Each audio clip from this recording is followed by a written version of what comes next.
All right, let's jump right into it.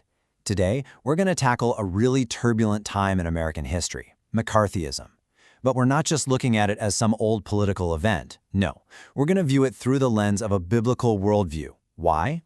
Because the goal here is to see how these timeless principles of faith can help us make sense of an era that was just absolutely defined by fear, and, more importantly, how those exact same lessons speak to the divisions we're all seeing in the world right now. So, let's get started. This verse right here, this is going to be our anchor for this whole discussion. It lays out this fundamental conflict, right? On one side, you have the worldly response, fear, and on the other, you have a faith-based response, power, love, and a sound mind, or clarity. And listen, this isn't just some nice, comforting thought. It's a direct challenge to the very foundation of the era we're about to dive into. So this brings us to our big question for today. How do fear and lies actually lead to injustice?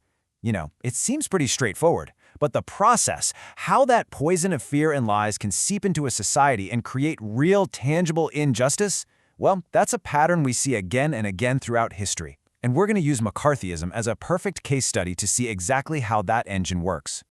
Okay, first up, a spirit of fear, the Cold War, and the rise of suspicion. See, to really get McCarthyism, you have to understand the world it came from.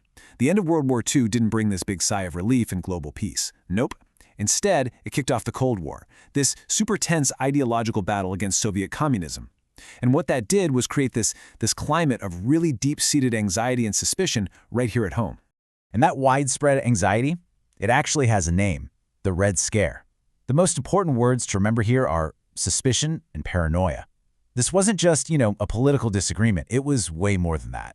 It was this emotional atmosphere that completely gripped the nation, making regular people see potential enemies, well, everywhere. Okay, next section, the McCarthyism playbook. From fear to false accusation. So how did this general feeling of fear get turned into a political weapon? Well, a senator from Wisconsin, Joseph McCarthy, he looked at all this national anxiety and he saw an opportunity. He realized he could harness it for political power, and the system he created, well, that's what we now call the McCarthyism playbook. And here's the absolute key to understanding this. McCarthyism is really defined by its method, making these big public accusations, often with zero evidence. It was literally the weaponization of rumor and insinuation. See, the goal wasn't always to prove someone was an actual spy. The real goal was to tap into that public fear so that the accusation itself was enough to completely destroy a person's life. So the main engine driving this whole campaign was a congressional committee called the House Un-American Activities Committee, or HUAC. They were famous for these highly publicized hearings, and they went after big targets like Hollywood and government workers. And their tactics, man, they were aggressive.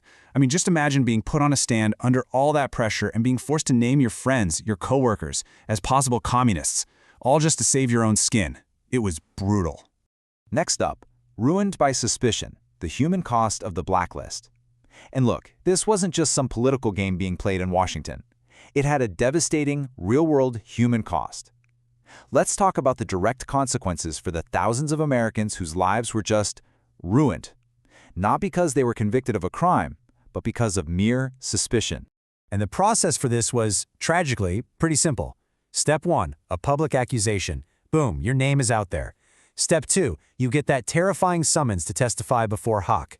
Step 3, you face this impossible choice. Do you name other people, or do you get held in contempt of Congress?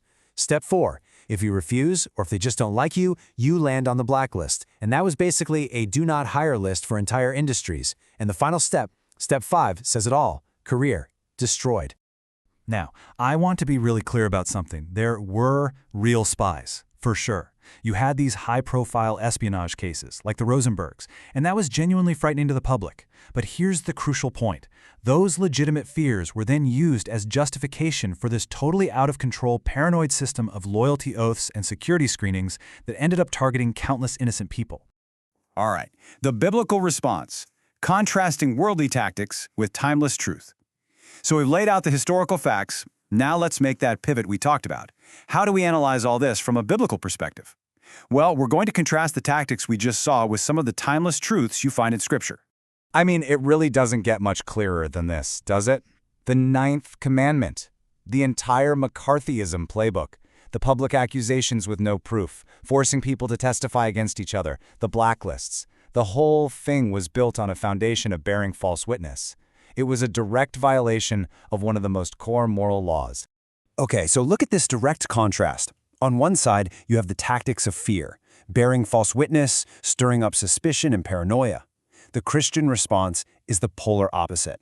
Instead of false witness, you speak truth. Instead of suspicion and paranoia, you have love and self-control. And instead of using fear as a weapon, you find power in God. And this verse right here, this gives us the ultimate answer to a system that's built on lies. See, truth isn't just some passive idea. The Bible presents it as an active, liberating force. In an environment drowning in deception and fear, the most powerful counter-move isn't always a big public protest. Sometimes it's just the private courage to speak and live in the truth.